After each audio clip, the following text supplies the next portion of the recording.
sure to check out Agelessgeeks for your figures and collectibles. This video and YouTube channel is rated PG-13, so that means this channel is not for anyone under the age of 13. So, what is going on, my fellow collectors? How is everybody doing today? Daredevil19 here, and today we are going to be doing a quick look review, and this time it's going to be of the McFarlane Toys Red Hood. So let's get into it right away and take a very quick look at the box that I do not have, so I will show you pictures of it.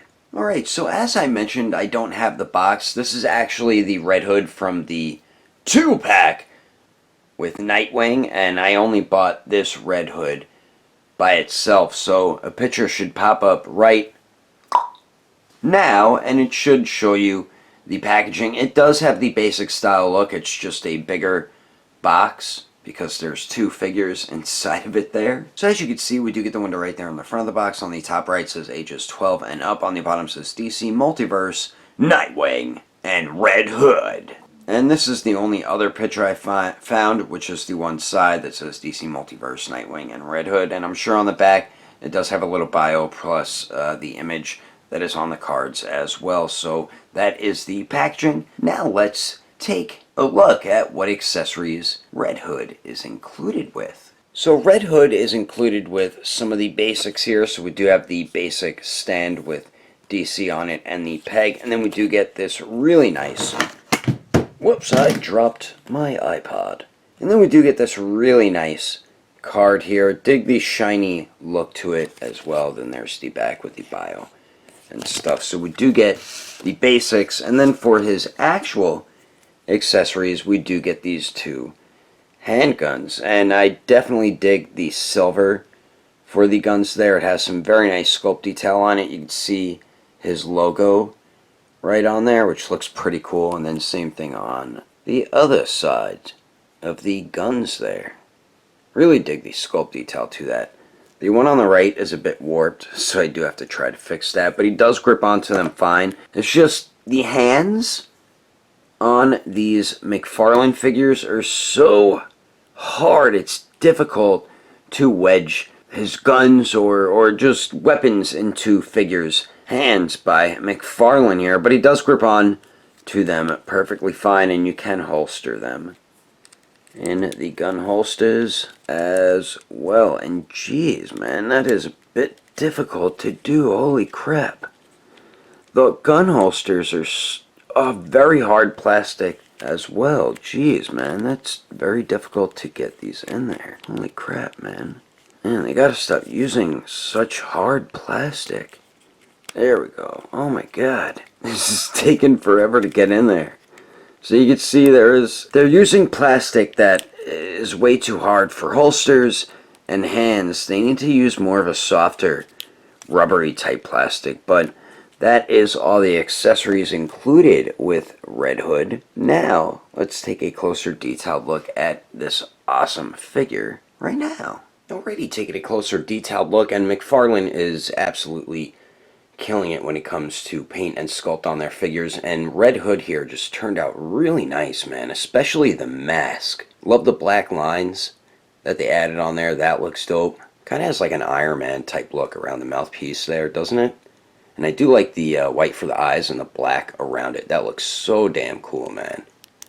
I mean, I have a little bit of black paint that bled onto like the right side of the cheek there. Not that big of a deal though. The rest of the helmet looks great, and I love that red paint that they used as well. The bat symbol here looks great. The armor looks dope too. You can see where the zipper's at as well. And then his brown jacket turned out fine too. Get some sculpted wrinkles throughout it, some lines and everything. The collar looks pretty cool.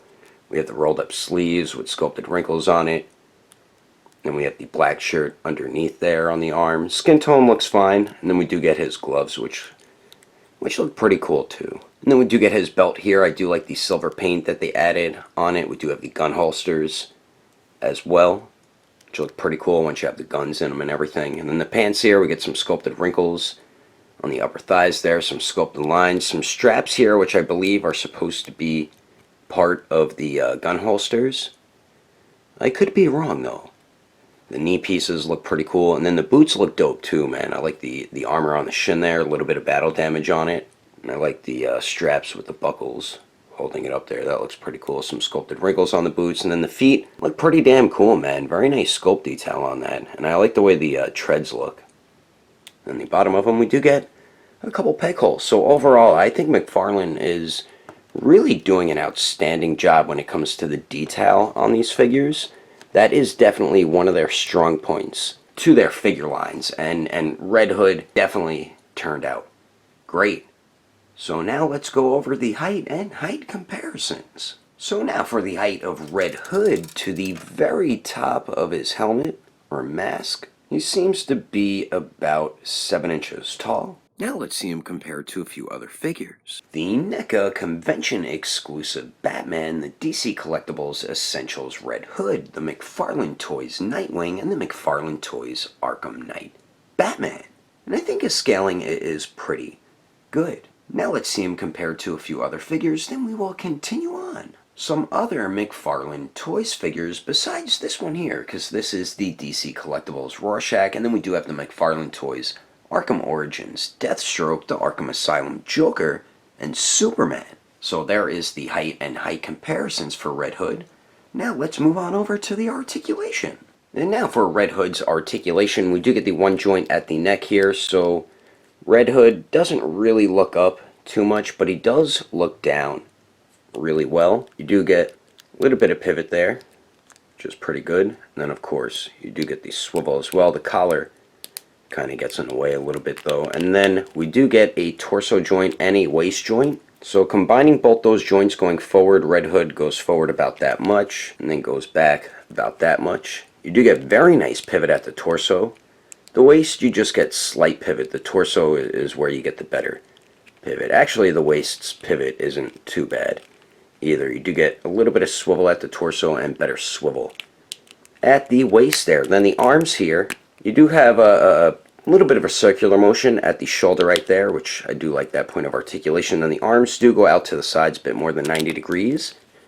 They do go up and down. We do have true bicep swivel, double jointed elbows that almost bend in all the way. And then one thing I'm not a big fan of is how they kind of like curved his arm there. Same with the wrists and the hand.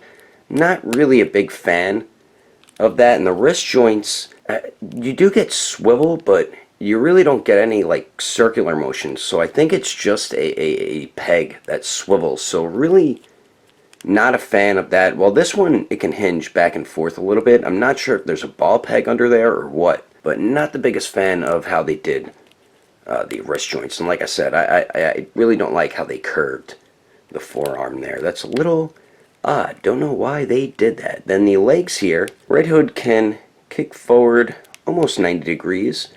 Goes to the back a tiny bit. Let's see if he can Jean-Claude Van Damme it, and he pretty much can. So pretty good leg movement there, and you get a very slight hip swivel there, not too much. Double jointed knees that pretty much bend back all the way, so that's definitely good. Then we do get the ball hinge on the ankles, so that does swivel. Hinges up, alright. Hinges down a tiny bit.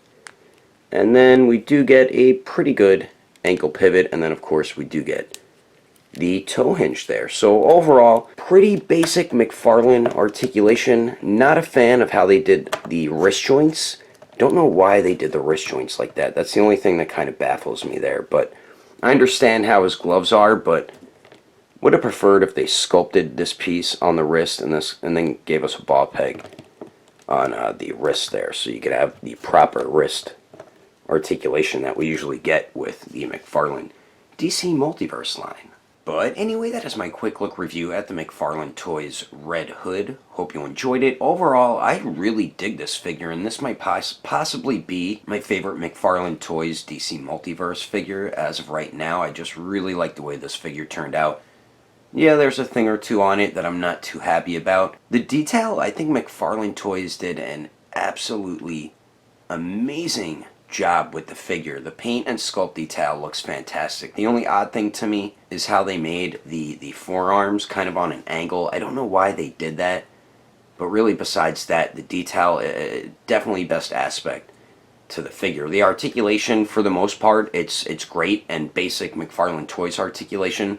Just not a fan of how they did the wrist joints with the gloves, but really besides that, you do get some pretty good movement with the figure. And then the accessories, we do get the basic with the stand, the base, and the card, and then we do get his 2 guns.